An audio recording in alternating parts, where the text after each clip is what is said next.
بسم الله الرحمن الرحيم. الحمد لله رب العالمين، والصلاة والسلام على سيد الأنبياء والمرسلين وعلى آله وصحبه أجمعين، أما بعد. أعوذ بالله من الشيطان الرجيم. بسم الله الرحمن الرحيم.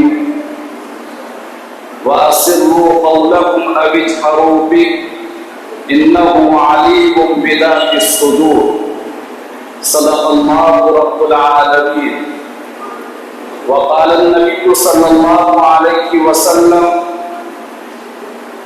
الإيمان بضع وسبعون شعبة فأفضلها قول لا إله إلا الله وأدناها إماطة الأذى عن الطريق والحياء شعبة من الإيمان أو كما قال النبي صلى الله عليه وسلم. محترم بزرگوں، دینی اور ایمانی بھائیوں، آج کی گفتگو کا جو موضوع ہے وہ موضوع ہے کہ اللہ تبارک و تعالی نے انسان کو ایک بہت ہی قیمتی زیور عطا فرمایا ہے. اس سے زیادہ قیمتی کوئی صفت، کوئی زیور اور کوئی کوالٹی نہیں ہو سکتی ہے. وہ ہے حیا کا زیور اور حیا کی صفت. حضرات، ہمارا جو دین ہے، دین اسلام، یہ 4 باتوں پر قائم ہے. نمبر 1 عقائد، نمبر 2 معاملات، اور نمبر 3 معاشرت، اور نمبر 4 اخلاق و آداب. حضرات، اخلاق و آداب یعنی ایتھکس میں حیا اور شرم کو ایک خاص مقام اور خاص اہمیت حاصل ہے. ایک حدیث پاک کے اندر آتا ہے کہ ہر دین کے حسن اخلاق میں جو اس کے اچھے اخلاق ہیں، اس کی کچھ صفات ہوتی ہے، اس کی کچھ کوالٹیز ہوتی ہے، اور ان تمام صفات کے اندر کوئی ایک صفت بڑی اہم ہوتی ہے. اسلام کے حسن اخلاق کی جو اہم ترین صفت ہے وہ حیا ہے اور شرم ہے. اور ایک حدیث پاک کے اندر تو حیا کو مکمل ایمان کہا گیا ہے. حضرات، اسی طرح ایک دوسری حدیث پاک کے اندر ہے، حضرت عبداللہ ابن عمر رضی اللہ عنہما سے مروی ہے کہ حضور پاک صلی اللہ علیہ وسلم کا گزر ایک انصاری شخص کے پاس سے ہوا جو اپنے بھائی کو حیا کے سلسلے میں نصیحت کر رہا تھا. حضور پاک صلی اللہ علیہ وسلم نے ان سے کہا کہ ان کو چھوڑ دیجیے، اس وجہ سے کہ حیا تو ایمان میں سے ہے، ایمان کا ایک حصہ ہے. حیا اور ایمان دونوں لازم و ملزوم ہے. حیا اور ایمان دونوں ساتھ ساتھ رہتے ہیں. اگر ان میں سے ایک ختم ہو گیا تو دوسرا خود بخود ختم ہو جاتا ہے. یعنی اگر انسان کے اندر ایمان ہے، مضبوط ایمان، تو انشاءاللہ اس کی حیا بھی باقی ہوگی. اور اگر کسی انسان کے اندر سے حیا ختم ہو جائے تو پھر یہ سمجھا جائے گا کہ اس کا ایمان بھی ختم ہو گیا ہے. ایمان جو مطلوب ایمان ہے وہ اس کے اندر نہیں پایا جا رہا ہے.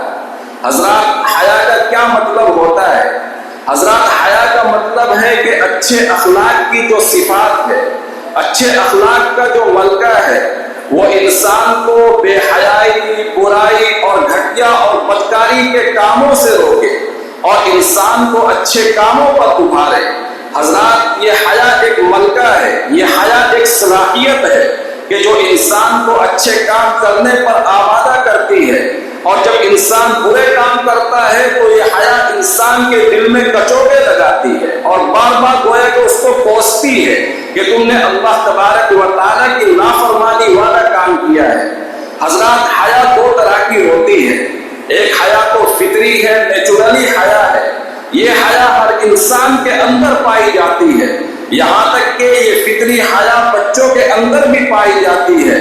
حضرات یہی وجہ ہے کہ جب حضرت آدم علیہ السلام اور حضرت حوا علیہ السلام نے جنت کے اس ممنوعہ درخت کے پھل کو کھا لیا تو ان کا سطر کھل گیا اور وہ اپنا سطر مارے شرم و حیا کے چھپانے لگے۔ اور اسی طریقے سے حضور پاک صلی اللہ علیہ وسلم نے فرمایا کہ جب کسی کنواری اور نئی لڑکی کا نکاح ہو تو اس سے اجازت لیجیے۔ صحابہ کرام نے عرض کیا کہ اے اللہ کے رسول، وہ تو بہت شرماتی ہے، شرمیلی ہے، اس سے کیسے اجازت لی جائے گی؟ حضور پاک صلی اللہ علیہ وسلم نے فرمایا کہ اس کا خاموش رہنا ہی اس کی اجازت ہے۔ حضرات اسی طریقے سے ایک حیا ایمانی حیا ہوتی ہے۔ حضرات ایمانی حیا یہ ہے کہ انسان اللہ تبارک و تعالیٰ کو حاضر و ناظر جانے اور یہ سوچ کر کہ اللہ تبارک و تعالیٰ مجھے دیکھ رہا ہے۔ حضرات انسان حرام کاموں سے بچے۔ یہ حیا ایمانی کیسے پیدا ہوتی ہے؟ حضرات یہ ایمانی حیا اس وقت پیدا ہوتی ہے کہ جب انسان اللہ تبارک و تعالیٰ کا استحضار رکھے، اللہ تبارک و تعالیٰ کو حاضر و ناظر جانے اور یہ سمجھے کہ اللہ تبارک و تعالیٰ مجھے ہر پل دیکھ رہا ہے۔ حضرات اسی کو قرآن کریم نے اس طرح بیان کیا ہے، ان اللہ کان علیکم رقیبا، اللہ تبارک و تعالیٰ تم پر نگراں ہے، اللہ تم کو دیکھ رہا ہے۔ اور اسی طریقے سے دوسری جگہ قرآن پاک کا ارشاد ہے، وَأَسِرُّوا قَوْلَكُمْ أَوِ اجْهَرُوا بِهِ إِنَّهُ عَلِيمٌ بِذَاتِ الصُّدُورِ، تم جو گفتگو کھلے میں کرتے ہو اور جو چھپا کر کرتے ہو، اللہ تعالیٰ اس کو بھی جانتا ہے اور اللہ تبارک و تعالیٰ تو تمہارے دلوں کے رازوں تک کو جانتا ہے، وہ تمہارے دلوں کی گفتگو تک کو جانتا ہے۔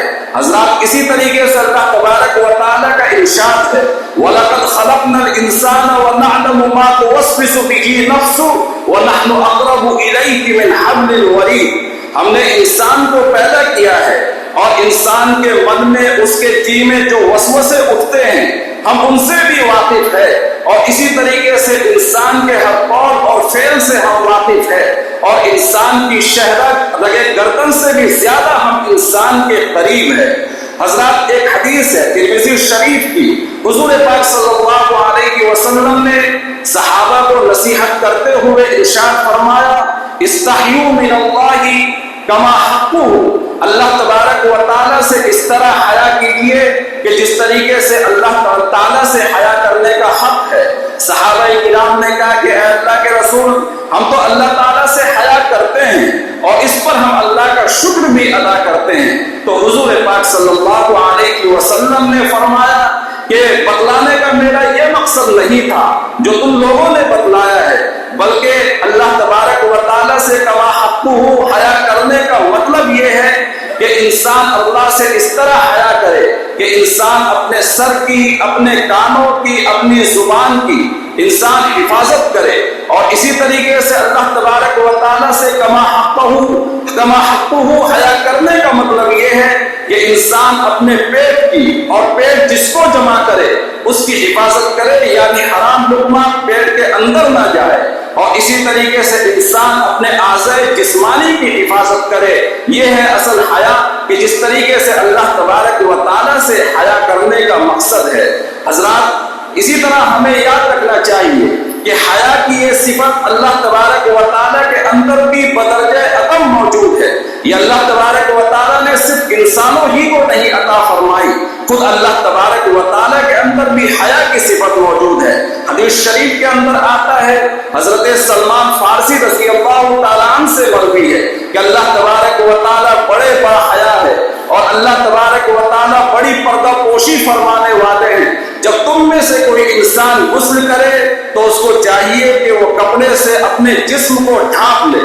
حضرات اسی طریقے سے اللہ تبارک و تعالیٰ کی حیا کے سلسلے میں حدیث پاک کے اندر آتا ہے کہ جب انسان اللہ تبارک و تعالیٰ کے سامنے ہاتھ اٹھاتا ہے تو اللہ تبارک و تعالیٰ کو حیا لاحق ہوتی ہے کہ اس کے ہاتھوں کو خالی لوٹائے، اس کو بغیر عطا کیے ہوئے لوٹا دے۔ حضرات اسی طریقے سے جناب رسول کریم صلی اللہ علیہ وسلم کے اندر بھی حیا کی یہ صفت بدرجہ کمال موجود ہے۔ حدیث شریف کے اندر آتا ہے، حضرت ابو سعید خدری رضی اللہ عنہ سے مروی ہے کہ حضور پاک صلی اللہ علیہ وسلم کی حیا کے سلسلے میں مثال ایسی ہے کہ جیسے گھر کے کونے میں کوئی کنواری لڑکی چپ چاپ بیٹھی ہوئی ہو، اس سے زیادہ جناب رسول کریم صلی اللہ علیہ وسلم باحیا تھے۔ حضرات جس انسان کے اندر حیا پیدا ہو جاتی ہے تو یہ اس کو نور عطا کرتی ہے، وہ انسان چمک جاتا ہے، اور جس کے اندر بے حیائی ہو اور اس کی حیا ختم ہو جائے تو وہ انسان بدنما ہو جاتا ہے اور اس کا نور ختم ہو جایا کرتا ہے۔ حضرات اسی طریقے سے حضور پاک صلی اللہ علیہ وسلم نے فرمایا اذا فات الحیاء فافعل ما شئت، کہ جب انسان کی حیا ختم ہو جائے تو پھر اس کے من میں جو آئے وہ کرے، کوئی اس کو روک ٹوک کرنے والا نہیں ہوتا ہے اور کسی کی روک ٹوک سے اس کو کوئی گھبراہٹ نہیں ہوتی ہے۔ حضرات ہم قرآن کریم کو پڑھیں گے، مطالعہ کریں گے۔ حضرت شعیب علیہ السلام جو مدین میں رہتے تھے، ان کی دو بیٹیاں تھیں، وہ جانوروں کو پانی پلانے کے لیے کنویں کے پاس آیا کرتی تھی اور کنویں سے دور کھڑی ہو جایا کرتی تھی۔ جب تمام چرواہے اپنے جانوروں کو پانی پلا لیا کرتے تھے تو اس کے بعد بچا کھچا پانی یہ پلایا کرتی تھی۔ حضرات ان کی صفت قرآن کریم نے بیان کی ہے کہ یہ بڑی باحیا اور بڑی شرمیلی تھی، اس وجہ سے سب کے ساتھ پانی نہیں پلایا کرتی تھی۔ حضرات اس سے یہ بھی معلوم چل رہا ہے کہ حیا یہ خواتین کا لازمہ ہے، خواتین کا خاصہ ہے۔ اللہ تبارک و تعالیٰ نے ان کو سب سے بہتر جو زیور عطا فرمایا ہے وہ حیا کا زیور ہے۔ حضرات جب یہ انسان کی حیا ختم ہو جاتی ہے تو اس کو پھر کوئی روکنے والا نہیں ہوتا ہے کہ وہ برائی کی کس گار کے اندر جا پڑے گا۔ حضرات اسی طریقے سے حدیث پاک کے اندر آتا ہے کہ اللہ تبارک و تعالیٰ ایسے شخص کو بڑا ناپسند فرماتے ہیں کہ جو تکبر کے ساتھ اپنے کپڑے کو زمین پر کھینچتے ہوئے چلتا ہے۔ حضرات خواتین نے عرض کیا کہ اللہ کے رسول ہماری جو چادریں ہوتی ہیں ان کے کونے زمین سے لٹکے رہتے ہیں، تو کیا ہمارے لیے بھی یہ حکم ہے؟ کہ کہا کہ ان کے لیے مستثنا ہے، ان کے لیے اجازت ہے۔ اللہ تبارک و تعالیٰ کل قیامت کے دن ایسے انسان کو کہ جو اپنے کپڑے کو مارے تکبر کے زمین پر کھینچتا ہوا چلتا ہے، اللہ اس کو رحمت کی نظر سے نہیں دیکھے گا، اللہ ایسے انسان کو دیکھنا بھی گوارا نہیں فرمائے گا۔ میرے محترم بھائیوں، حیا انسان کی ایسی کوالٹی اور صفت ہے کہ اگر یہ ختم ہو جائے تو اس کے ایمان کا بھی کوئی اعتبار نہیں ہے۔